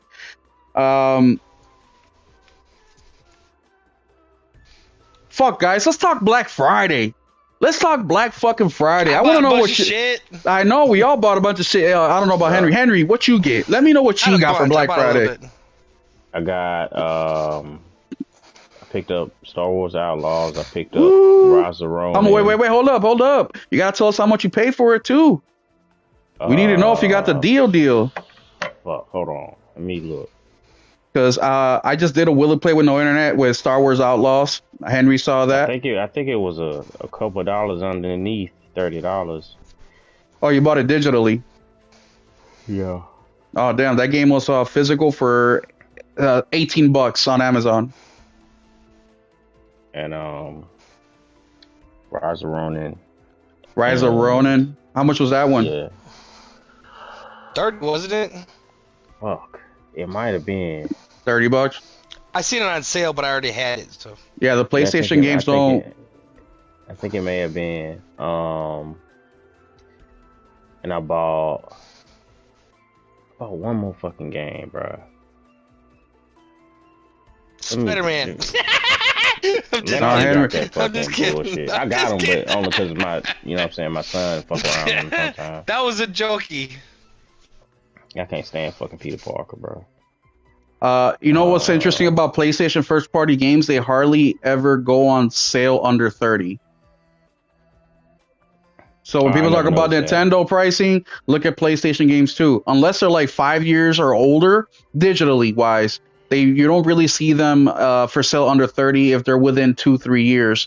4 years, 5 years is when you start to see them go below that $30 mark. When people talk about Nintendo and their pricing, nobody says shit about PlayStation. Look at Returnal. Returnal's been out now for what, 3 years, and it's still on sale right now for 30, and people are acting like it's a great deal. Which, I mean, it's a great game and it is a good price, but still, you should be like, look at Star Wars Outlaws. We're talking $18, and that game came out fucking not even a year ago, maybe a year and a half now, but still, $18 versus 30.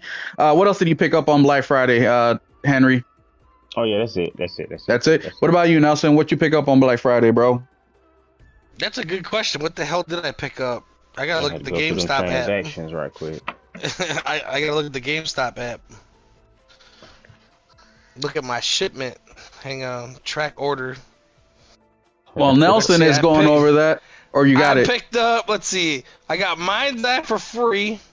And then I got not Dead to Rights. What the hell is that game called? Dead Rising. The remastered deluxe Dead Rising, yeah.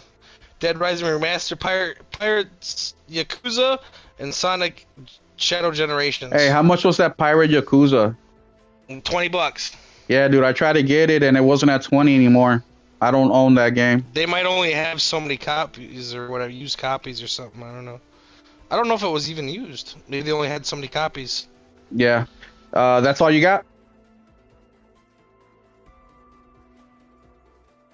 Nelson? That's it. That's it. I picked up a new controller I'm using right now. Which one? Just a purple one. I mean, it was whatever was on sale. There was only like 3 colors, so. Okay. So Black Friday to me is a way to pad because I'm always shopping for deals anyways. The majority of my collection is between that $20 range anyways. But this year for Black Friday, I got Shadow Labyrinth for $20. Got that one at GameStop. I also got Pac-Man World 2 repack. I think I paid $10 or $15. Check this one out. I got a used copy of Trails in the Sky first chapter. Guess how much I paid for that game on Amazon for a used copy? Trails in the Sky? $12. Yeah. $14. Oh, I wish. Remember, that game just came out last month. I got it for... Oh, I thought it was the one like 3 years ago. No. Yeah, I got it for $30. Okay. $30 on Amazon. So Nice. that was probably my most like biggest catch that I got, because even on GameStop for a used copy is selling for $55. Another one that I got a day one, well, not a day one, but a month one game is Frostpunk 2. I got it for 30. The Ice Maker edition, I got it for $30. That game was only on sale at Amazon for like a day for $30. Now the price is up to 50 again, and that game just came out 2 weeks ago. So incredible. I wanted to give Xbox some money this holiday, but they didn't have a good sale on none of their like they ain't fucking. No, they're not trying. Everything's crazy right now. It's like, bro, you guys spent, I'm sure it was hundreds of millions of dollars on Indiana Jones. That bitch sold like 500,000 copies. You should be trying to get as much money back as you can out of that bitch. Yeah, I'm waiting for Indiana to drop under 30 before I bite into it. I would have done 50 with the DLC, but fucking A, dude. They wanted 55 for just a regular copy. I'm like, you know that didn't sell, right? Yeah. Nah, fuck all that. You guys haven't even made enough to fucking have the license covered yet. Fuck the production cost. Mm-hmm. I also picked up... Don't make no sense. I just got this one in today. I got 2K25, WWE 2K25 for $15 for the Switch 2. It is on sale right now for the PS5 and Xbox. I actually thought about returning my Switch 2 copy to get the PS5 version, but I'm probably never going to really play this game like that. I might check it out with my son, but I'm going to keep it for the Switch 2 because I'm going to make a video out of it, because it is my first game key card game that I have purchased. So I want to see what that's all about. I'm guessing it's just a code that you get and you insert it in, nothing special. And then the other one that I got, a digital copy that you can sell.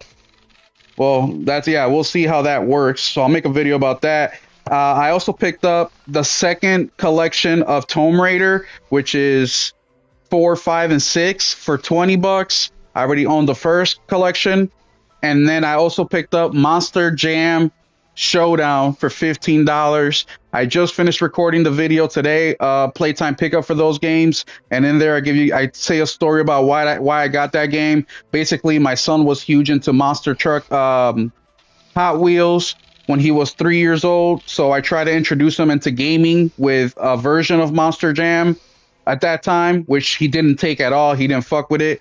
But when he turned 4, he really started to fuck with Minecraft on my PS5, and he actually played a lot of my PS stuff, and that's when I decided to get him the Nintendo Switch for Christmas in 2020.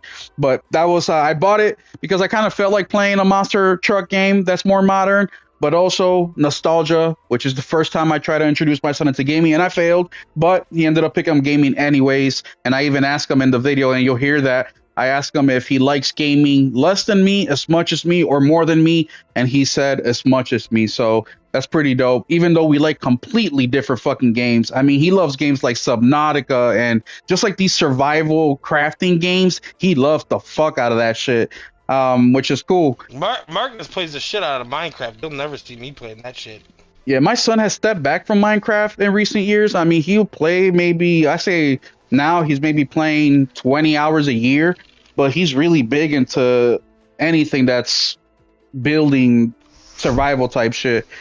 But chat, let me know what else you guys got on Black Friday, because it was a good haul for me this year. I'm pretty much done with buying games. I have 2 more games that are coming. One is coming from Play Asia, which those fuckers haven't shipped out. That game is the cheerleader fucking zombie game, or not cheerleader, but schoolgirl something zombie killer. And hey, Frayed Voyager, member of the Keep It Gaming crew for 3 Hey, you know my kids aren't playing fucking Fortnite and Roblox. You know why? Because I banned that shit from my house. And then I got the trilogy of what's it called, Azura. It's a JRPG game that's only released in the West physically, in the the East. I mean, but here it got released digitally. I got that from Video Games Plus. That should be coming in this week. Actually, Ricky Henry. Ricky recommended me that game. Motherfucking Ricky, boy. The boy. Legendary. Yeah, Ricky. He's like, bro, you need to play this game. It is called. So I went all in. Instead of just buying one game, I bought all 3. Atelier Ryza Secret Trilogy. So I picked that up. It's the trilogy pack, just released physical. But that's not a Black Friday deal. That's just a game I've been waiting on for a while. But yeah, pretty solid Black Friday deals going around, and there's still some going for Cyber Monday. So if you need to catch up, you know what game I almost bought, Henry? That Blood. What is it? Not Swan Song. Bloodlust or Blood. I have Vampire.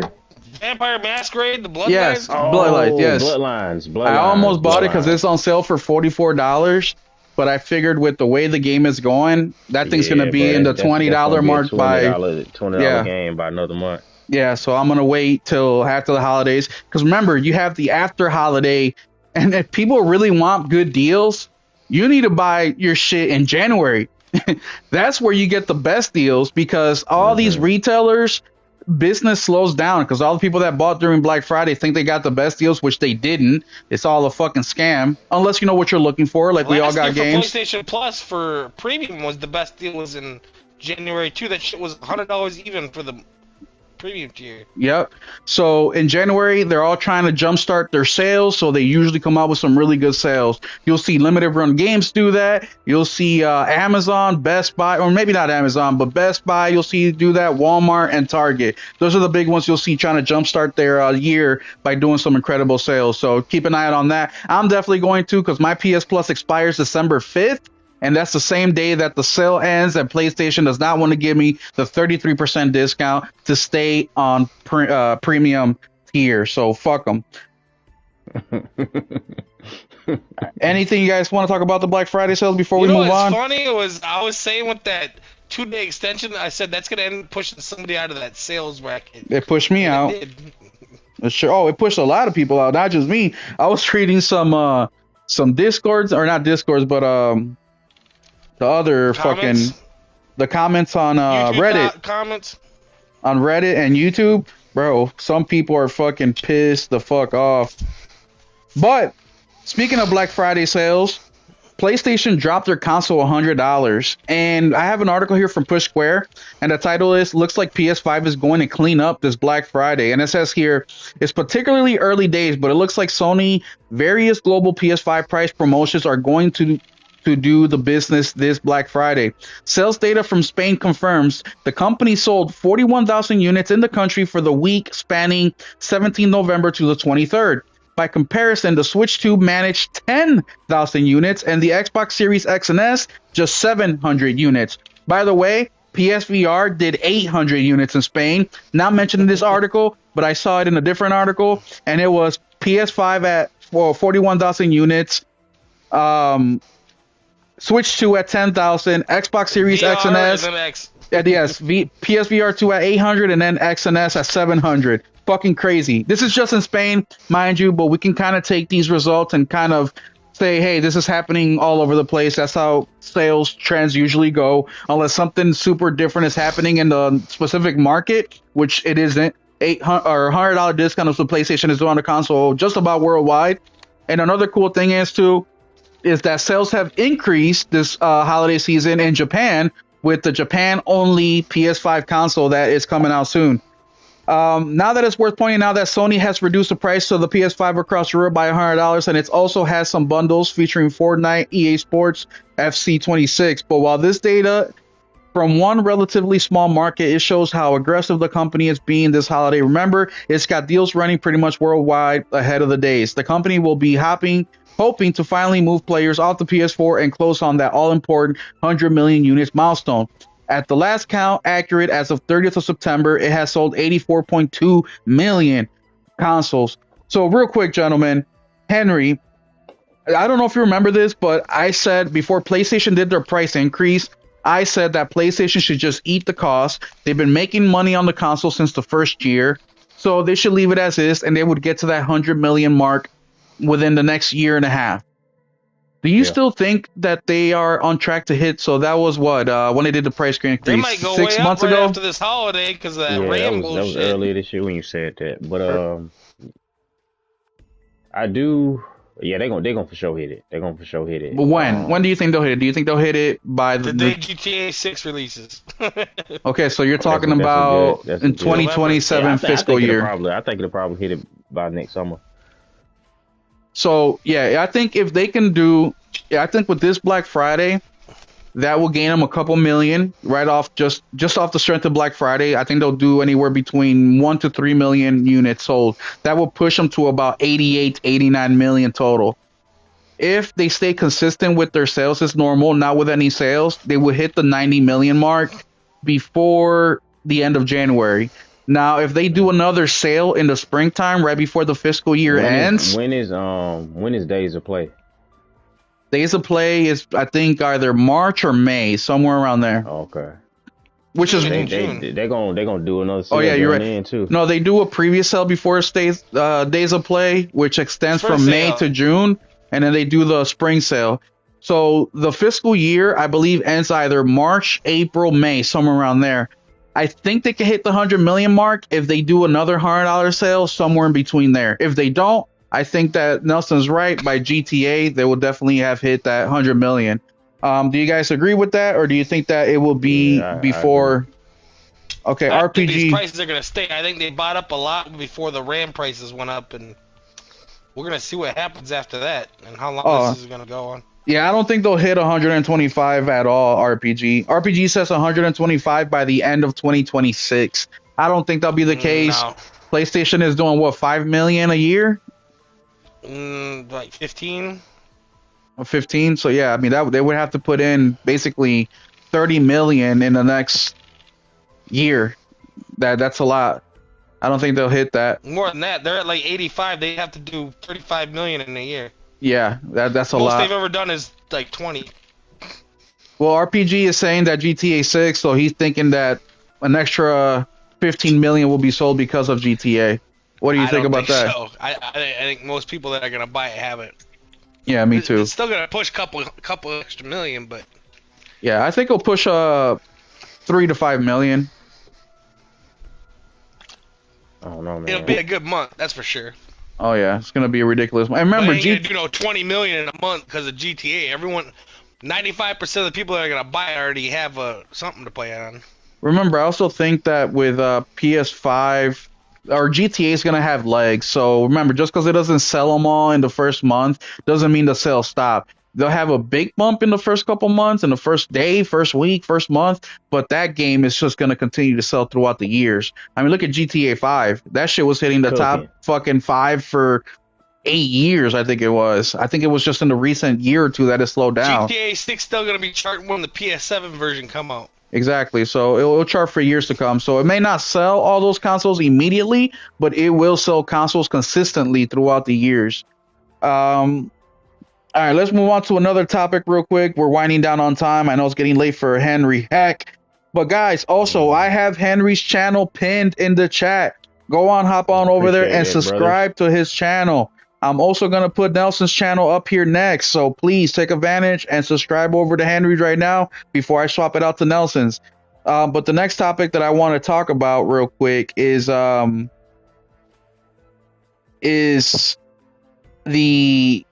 timeline on some of these games that are highly anticipated by WB Games and CD Projekt Red. And we're going to get into CD Projekt Red because that's the meat and potatoes of this.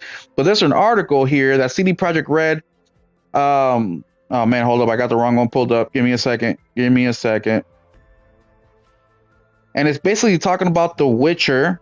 Not just The Witcher 4, but The Witcher 4, 5, and 6. Damn, did I not? Witcher 6 by PlayStation fucking 8.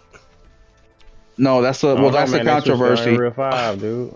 Yeah, they're saying they're gonna get all 3 games out before. Yeah, they're saying they're gonna be able to get them out within like 6 years, all 3 of them. I'm trying to find the article. Damn, Bro, I didn't they've come out with 1 game since 2015. Come on now. No, they've come out with 2 games. So you doubting? What's you the other doubting game? CDPR? Cyberpunk. That's the one. What's the other one? The Witcher. That was 2015. Exactly. You said there's only 1 game since 2015. Like, no, there's been 2. The Witcher 3 and Cyberpunk. 10 years ago. Which is on pace. Look at PlayStation. They release 1 game every 7 years. Yeah, they got 1,500 motherfuckers working there, too, though. Okay, they have 2 games within 10 years. So they're putting in work. They're releasing more than fucking Naughty Dog. Well, yeah, Naughty Dog's terrible, though. And fucking the studio that released God of War and the studio and Guerrilla. I mean, yeah, they're releasing more. Quarter of the size is fucking CDPR, though. It don't matter, but they have their own, they're backed by PlayStation, right? Okay, that don't give you more employees. No, but it gives you more resources, more streamline, better management. And plus, CD Projekt Red wasn't even a fucking developer. They just became a developer like what, 20 years ago? They just became a developer? Like, they were just a publisher for the longest time. I didn't realize that. They're 851. They're less than Naughty Dog. Yeah. They were at like 1,300 and something. So they got rid of people secretly. Yeah, Insomniac is definitely carrying fucking PlayStation this gen. So here we have an article, and I can't find the one with The Witcher, but this is sort of in the same kind of mind frame. It says here, CD Projekt Red has issued a new statement on Cyberpunk 2, formerly known as internally as Project Orion, as part of its latest financial update, offering some more clarity on the sequel's development while simultaneously announcing Cyberpunk 2077's latest sales milestone. According to the update, as reported by IGN, Cyberpunk 2077 has surpassed 35 million copies sold, and I have 4 of them. I got one for the PS4, I bought one for the PS5, I bought one for the Series X and S, and I bought one for the Switch 2. Has surpassed 35 million copies sold, giving CD Projekt Red a strong foundation as it continues to work on the next project. Also, Phantom Liberty DLC, that thing sold like 15 million copies of that. So that's they're fucking making a killing here. And once Witcher again, 3 sold like 70. Yeah, over 10 years. Cyberpunk's only been out for 5. Yeah. So if we go at this pace, I mean, we're talking almost 70 as well. Actually, we're right at the halfway mark exactly, and we're at the halfway point of 35 million. But yeah, they gotta keep selling that. Also, Also, so it's given a strong foundation as it continues to work on its next project. In addition to the latest sales numbers, the financial update includes several notable details about how the development of Cyberpunk 2 is progressing behind the scenes. Cyberpunk continued success remains one of CDPR's and the gaming industry's biggest surprise of the last 5 years, despite an immensely rough launch in 2020. The action RPG has risen to such prominence that it has become the studio's primary source of revenue. The financial stability now sets the stage for CDPR's next major Cyberpunk game, which is slowly coming to fruition even as The Witcher 4 remains top priority. Cyberpunk 2 is real, but it's still early. In a statement tied to its Q1 2025 financial status or results released in May, CDPR confirmed that Cyberpunk 2 has entered pre-production. This was also when the game's former internal title, Project Orion, was scrapped in exchange for Cyberpunk 2, although that is also most likely a temporary placeholder as of October 2025. About 135 developers are assigned to the project, which is up from 116 just a few months earlier. So they went up about 20 developers. And didn't you say, Nelson, that 20 people ain't shit?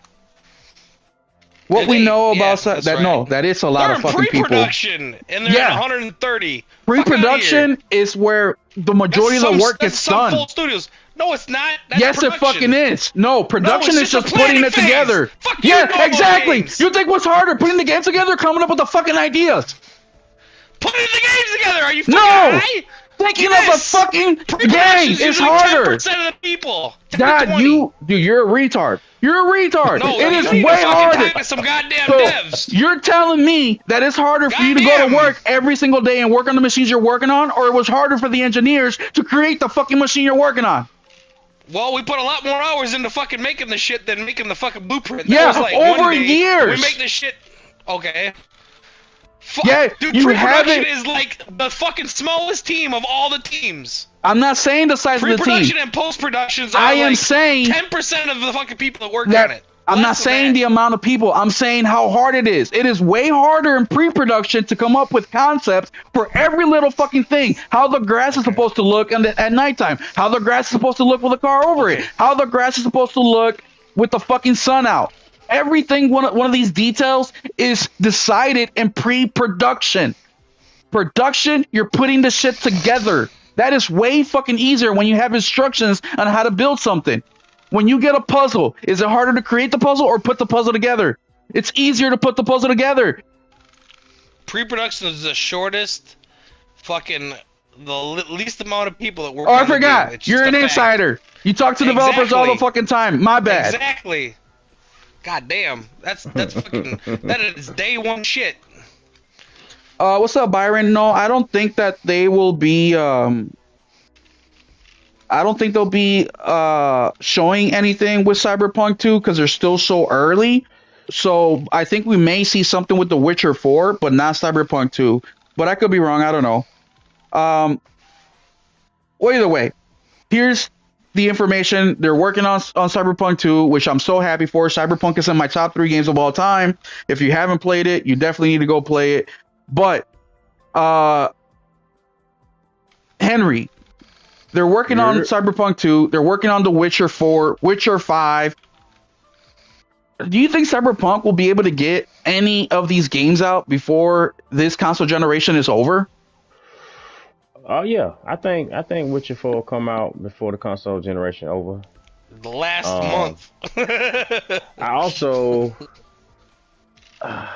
it's tough because again, man, a lot of people thinking this PS6 gonna come 2027, 2028. I don't believe that. Me neither. But you know, if it get pushed to 2030, you might get a.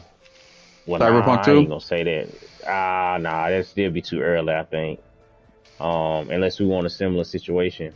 But never mind, because they switch engines, bro. Yeah, they switch engines. I feel like switching engines is gonna make a huge difference. Oh yeah, big time. Their production timeline. Because remember, when they switch engines, they don't have to build it, which is the hardest thing. Yeah. They just working on somebody else's shit. Game at the same time. Same thing like pre-production and production. Pre-production is the hardest thing you have to do because you got to create everything versus just putting it together. So yes, sorry to cut you off. I'm But just nah, saying that I that agree. yeah, that's it. I think when we see The Witcher 4, I think it'll give us a better idea of what they'll be able to do and how quick they'll be able to do it. Yeah.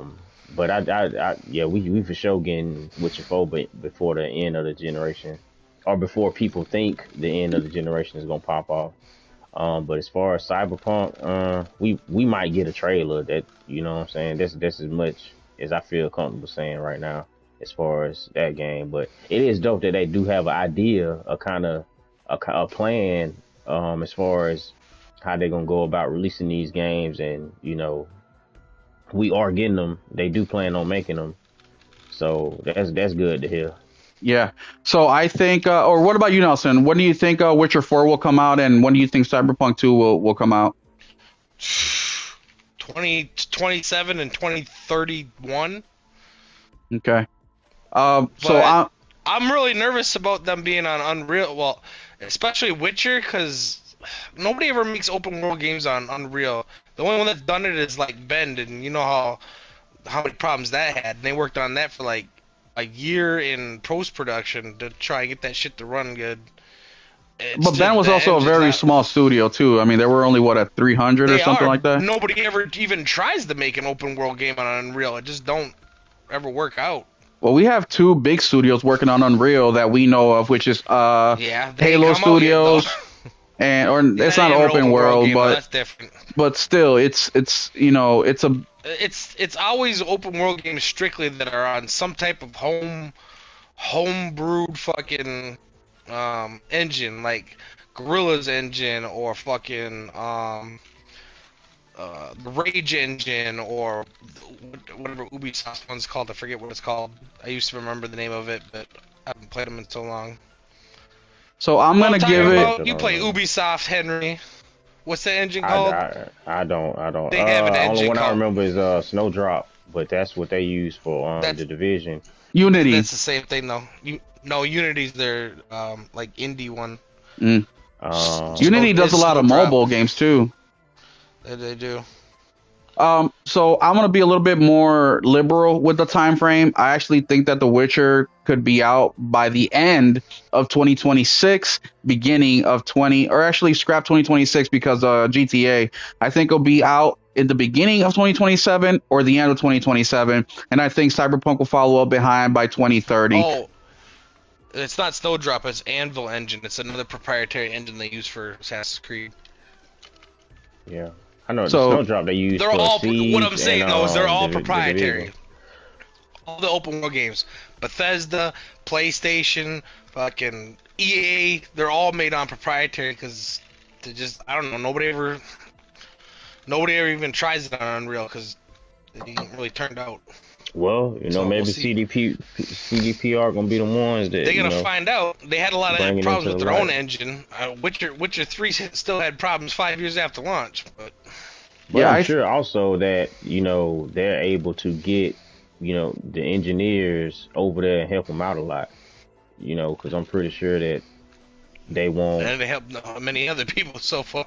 well, I That's mean, different. that's Everybody different. ain't They're not, CDPR. yeah, they're not selling 35 million copies of their game. I mean, what is it? If you sell over 100,000 copies, you get what is it? 10% of the revenue, 5% or 10%, 5%. one of the two. So It's a lot of money. for Epic, it's like, okay, we got the possibility to sell 10, 15, 20, 30 million at 5%. I mean, there's a little bit of a different type of effort that you do when you're helping these studios out versus a fucking, 200 Game people was gonna studio. sell 25,000 copies. Yeah, exactly. So, and the other thing too, I think that just like anything in life, when you have to overcome obstacles in your life, you get stronger. And I think this is one of those situations. I think the dev team, now that they're working on Unreal, they'll be like, holy shit, this is way easier. I think that they'll really allow some of that. So I think it's either going to be one or two things. I think they're either be quicker or they're going to make some of the best games they've ever made because they don't have to worry about the technicality of the engine and they just are able to focus on the creativity. Yeah, it would be awesome they do both where they do speed and creativity, but just based on what I know in the video game industry, it's either one or the other. It's never two. I mean, look at fucking all the studios we mentioned earlier, Naughty Dog, Santa Monica, great creativity, but shitty fucking, technicality and coming out with these games at a decent pace. So 4 teams, and we're 5 years in. They still haven't got a game. They got beat out by Sucker Punch. They only got one team. Shit, they got beat out by Bloober Team. Yeah, Bloober Team's out here doing it.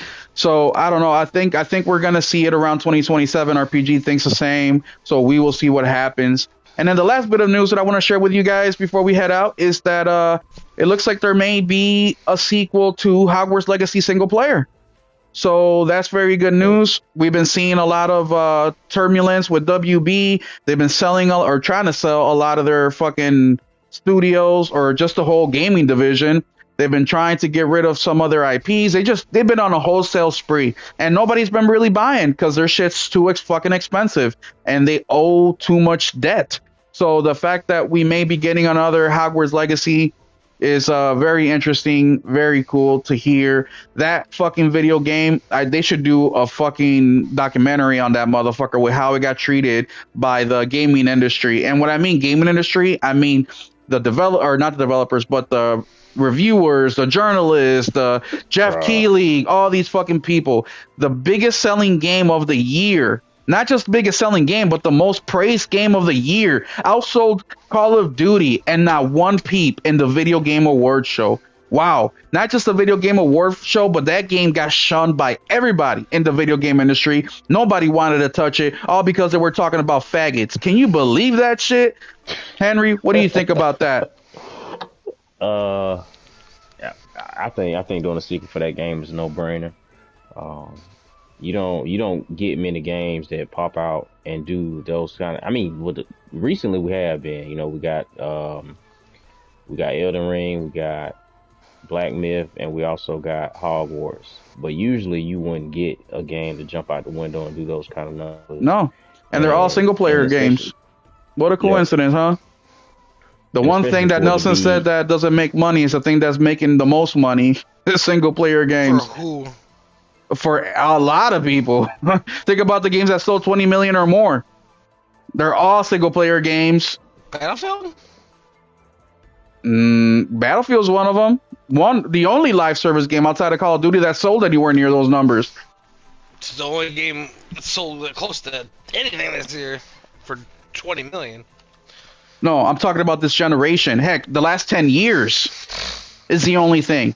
Fucking Elden Ring, Cyberpunk, Horizon, the list goes on and on. Baldur's Gate. The list just goes on and on and on. Baldur's Gate. How many fucking live service games sell that amount?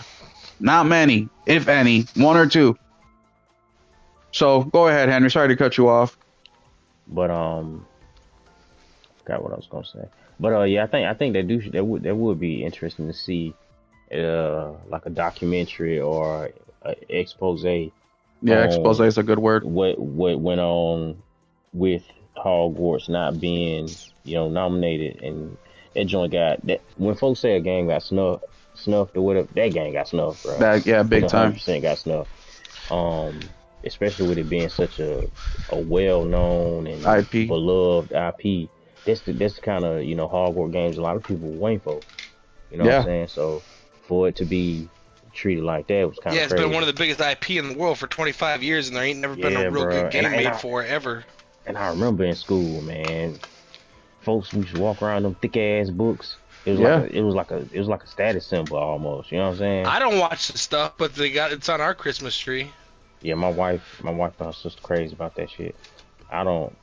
It's alright. You feel me? But yeah, man, somebody should do some coverage on that. Did you read it when you were a kid? No, I ain't never read it. I think that's part of the reason, because when you're a kid, it's a very magical thing. You know what I mean? And that sticks with you. It's like how Nelson says Metal Gear Solid, Snake Eater is one of the best games ever because he played it when he was a kid, but in reality, the game is complete dog shit. It's the same thing. Nostalgia is a hell of a drug. And look, Hogwarts is a decent story overall. Well written for sure. But as an adult going into it, it may not have that same magic as when you were a kid. Yeah. But I'm glad they're doing the sequel, man, because I got it because my wife, like I said, she a big fan of it, and I was thinking, oh, she gonna play this? She ain't fucking play it. I played a little bit of it, but it's just not my Not You your know what I'm thing. saying? It just didn't like rope me in. It's not a bad game. It's not ugly, but it just didn't. I didn't feel like that. You know, that connection to the lore and what's going on. Not saying that you have to feel that in order to play and enjoy the game, but for me, I just didn't get hooked, and it might be one of those things to where I just got to put a little more time into it. So if I didn't have anything to play at the time, maybe I would have, been more into it. But, what I'm saying, sometimes if I play a game and in the back of my mind, I got another game that I really want to play, I can't really, what I'm saying, get into it. So that it could have been a lot of reasons why I didn't stick with it. Yeah. But it's dope that, all y'all good people getting a sequel.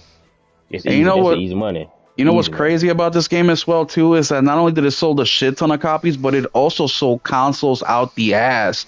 I mean, that was one Mhm. of PlayStation's biggest years in sales just when that game came out. You know what I mean? And it's just a huge disservice because of people's personal political, opinions to something that had nothing to do with the fucking game. It's You just know a what's complete funny? I shame. bought it for the Hey, exact dude. opposite reason. Well, I bought it because it's I didn't. Harry Potter, but yeah, I also wanted to I, support it. I I never liked Harry Potter at all because I was like, oh, she pissed off the goddamn mob. I was like, I'll get behind her.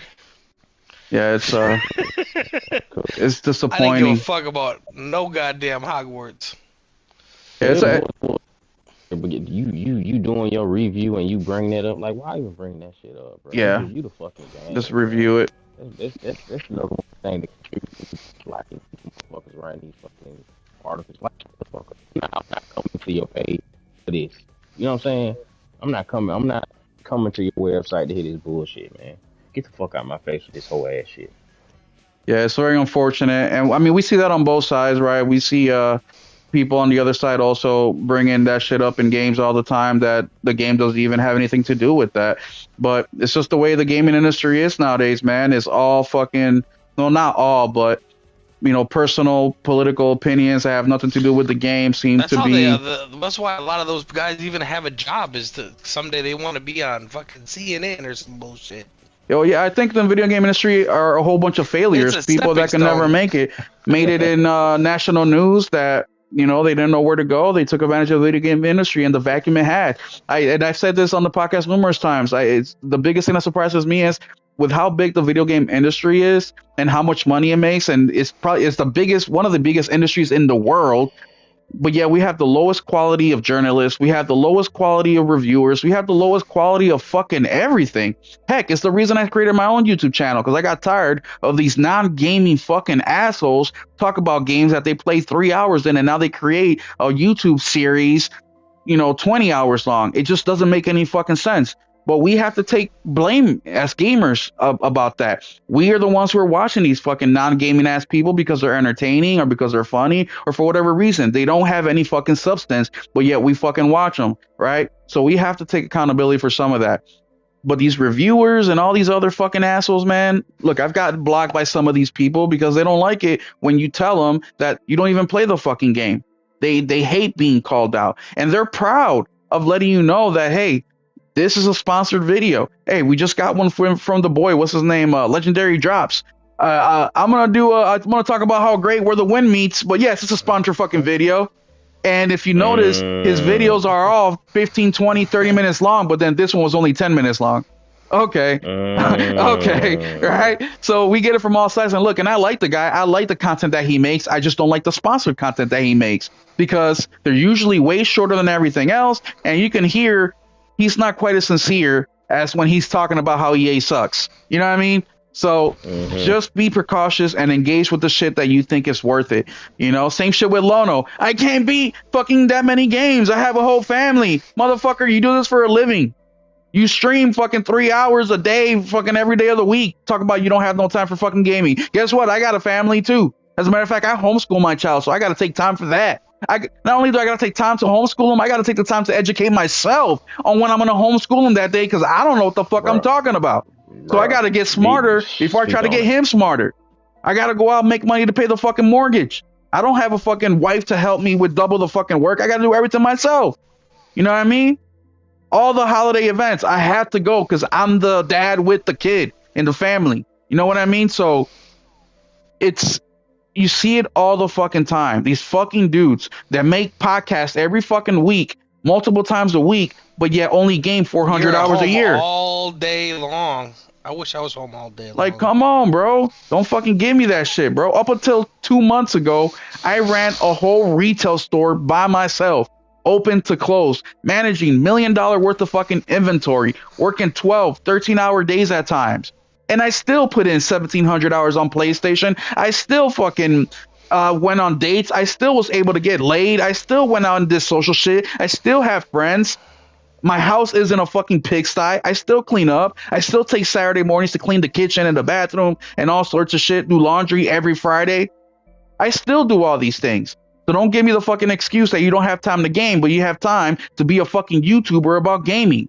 Make it make fucking sense. But either way, that is all I got for you guys today, man. Thank you guys so much for hanging out with me. A huge shout out to Mr. Henry Heck for popping up in here last fucking minute. Thank you so much, bro, for coming through. Let the people know where they can find you at, Henry. It's just Henry Heck, man, on that tube. And, Absolutely. inside Discord. Inside Discord, you know, on X. But I'm mostly in that Discord, man. Catch me in that Discord, man.